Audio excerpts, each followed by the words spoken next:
This didn't start out as a study of the grocery bag, but that's what it became in the end. Making a place to hold cloth, paper, and plastic grocery bags. So the first thing I wanted to make was a better way to hold our cloth grocery bags. We've had them on a hook and they're always coming off. You can't stack more than a couple of grocery bags and they start to fall off.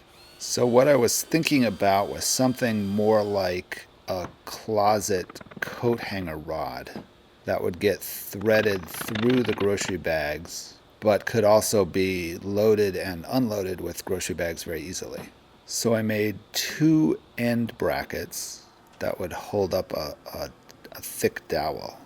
And the dowel would act as the rod that would thread through the cloth grocery bag handles. So I cut out those two brackets and I cleaned up the surface and cleaned off the bridges that I used to hold them in place. What's nice about doing it this way, I can get the place where the rod fits into to be exactly the right size for the rod, which is 1.25 inches. And the brackets and the rod are all maple. On the cleat section of the bracket, I had to clean up the very inside corner of the cleat. I started on the bandsaw. Then I did the last little bit of cleanup with a chisel and got it pretty close. This is, of course, buried deep inside the cleat, so it isn't really seen. So it just has to work. Then I can cut the rod to length. And I just bought dowel. I didn't try and make the actual rod. So this is the cloth bag holder. So these are the supports. And they just go on the cleats. And then the rod just sits in that slot. So it's super simple. And then if you want to hang the bags just thread through the handles and will just stay.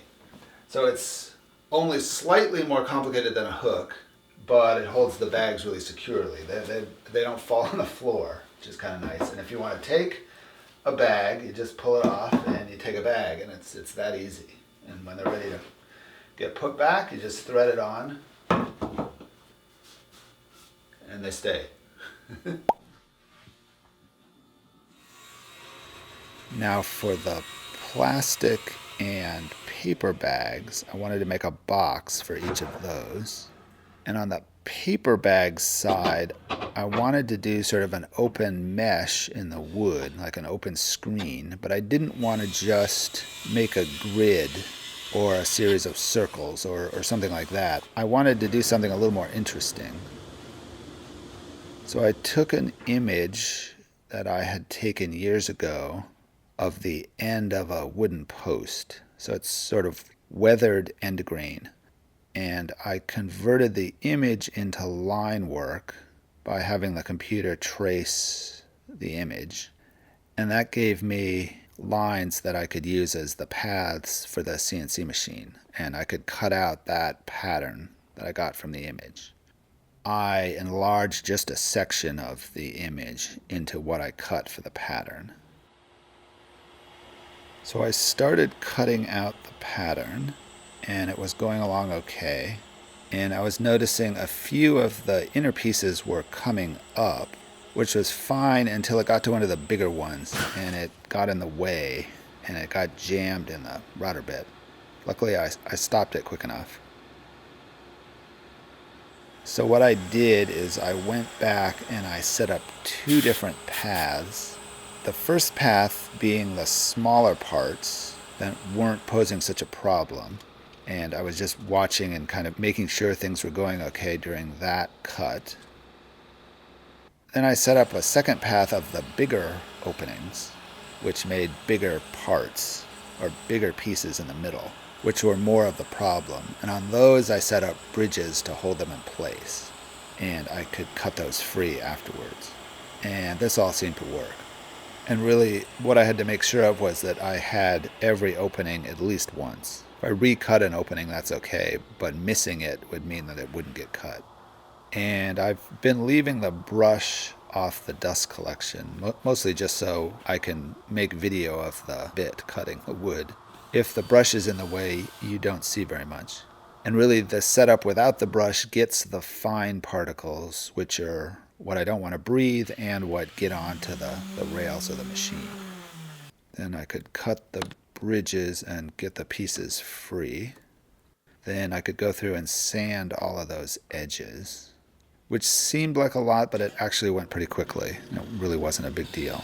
And I really needed to sand that surface as well as get rid of the little remnants of the bridges.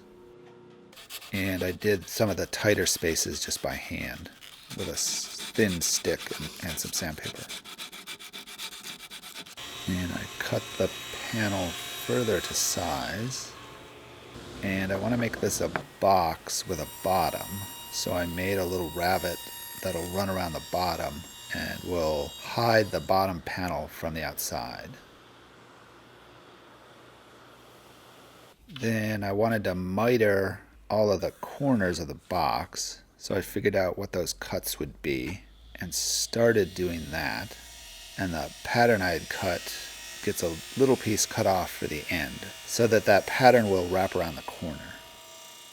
And I had the pattern in slightly the wrong place, so I needed to add a little bit to the top. And once the glue set on that, I could cut the miter on the smaller pieces. And I wanted to put a divider between the two kinds of bags and the two boxes, so I cut a dado into the long pieces. Then I could do a sort of first fit, make sure it was working. I've learned over the years that it's not so much that you get good at doing miters and putting boxes and drawers together, it's that you get good at remembering to check over and over and over again that you're on the right path and you're not doing something backwards or upside down. So I want to angle the top of the box so it sort of slopes towards you. I've got it set at about 10 degrees, but the actual angle doesn't really matter that much. Just kind of needs to be close to that. But I want to cut the two sides the same. So that is what's important.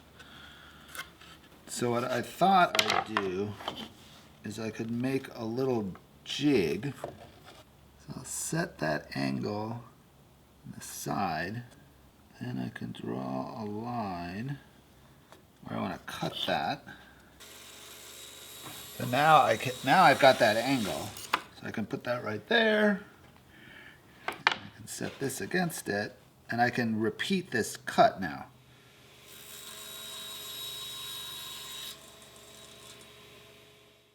So I'm marking it not so much for the angle, but just to know where to put the cut. Now I can start gluing the box together. And I didn't use any biscuits or anything more than just glue and some pin nails for the corners. I figured the box isn't that big and it doesn't really need to be that strong. So this should be fine. So I just clamped it and nailed it, and the main part of the box is together.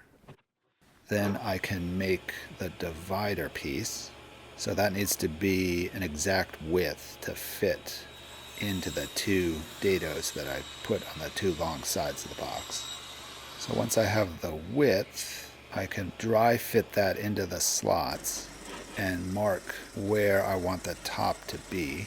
Once I get it set in the right place, I can just run the straight edge from the two sides and get that line.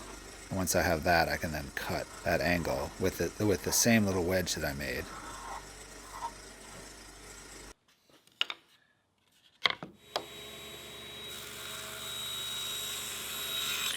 I wondered whether I even needed glue in this spot, but I put a little bit at the top, then let the divider sort of push it down into the dados. And get that set in the right spot, just some pin nails to hold it in place. Then I need a bottom, so I marked the size I needed of that, and I actually just cut a corner out of this sheet. So I came in to the length that I needed and then stopped.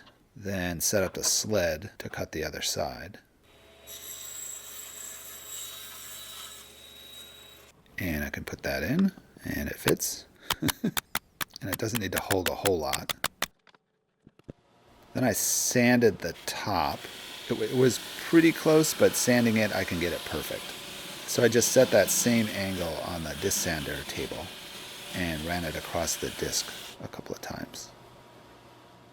Now I need to make the lid for the plastic side of the box. And I have some thin maple, but it's not wide enough, so I need to glue two pieces together. So I jointed the two sides that I was going to glue together, or joint together. And they should snap when they're perfectly flat, which seems to be what they're doing. Then it's just simply glue and some clamps. Let that set up overnight. And it managed to glue itself to the table, more so than these kind of things usually do, but it came off. And I scraped the glue out of the joint. And at this point, this is just so it'll sit flat, not so much that it'll look good yet. And I cut a handle into that. Now the handle will be both the handle to open the lid, but also the spot that you can stuff the plastic bags into the box. And it's the same little hand motif I've been using in that part of the house. And I cut it to the right width. And I jointed the seam that I had made just to get everything flush with a really light pass. And I cut it to the right length, or fairly close anyways. And I cut that same 10-degree angle into the back where the hinges would go. Then I cut little pockets for the hinges. Now originally I had thought I would just do pockets on the top or on the lid for the hinges and mount them just onto the frame of the box. But this was the beginning of the 3 days of trying to figure out how to get these hinges to work. I rounded over both sides of the handle. I think it's nice to make the places that you touch on something to be the softest. So it's nice to sort of round over the places that your hands are going to touch the object. And I attach the hinges to the door, or to the lid. And you can already kind of see the problem I'm going to have. I marked for the holes for the hinges, and I drilled the holes. And I attached the hinges to the box, but then the lid wouldn't quite close. I wasn't sure if it was my laziness on not doing a pocket on both sides, or if the pockets in the lid were too deep. That was my first thought. So I took the hinges off, and I ran the lid through the joiner to make the pockets more shallow. And I made some cutouts in the box for the hinges. Now, I'm showing me putting this back together once, but this was really, 5 to 10 times of putting this on and taking off little bits. And it still didn't quite close right, so finally I decided it was my cheap hinges that I had. And I realized the heads of the screws weren't sitting flush enough with the hinge, so the hinge wasn't closing all the way. So I bored out the countersinks for the screws on the hinges, just a little tiny bit, so that the screws would sit more flush with the inside of the hinge. And that seemed to help. And put it back on for probably the 10th time. And it pretty much worked. I think it was the hinges. Really, it pays to get good hinges. It doesn't sit perfect, but it closes. And that's really what matters. Then I can put the cleat on the back of the box. I just did glue and nails, making sure I had the cleat going the right way. And I sanded it a little more, and I think it's done.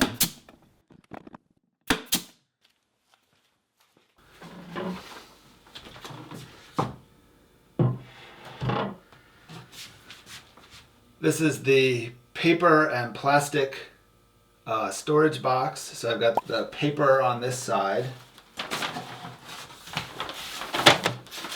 and the plastic on this side. And you can just push the bags through the handle and they disappear into the box.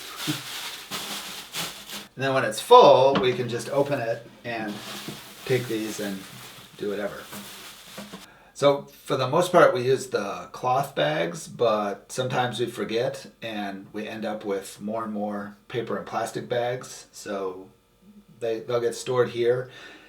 And we purposely didn't make it very big so that we can't accumulate a huge number of this stuff. So once it's full, we then have to deal with either recycling or reusing or doing something with the bags that are in the box. So hopefully this will work.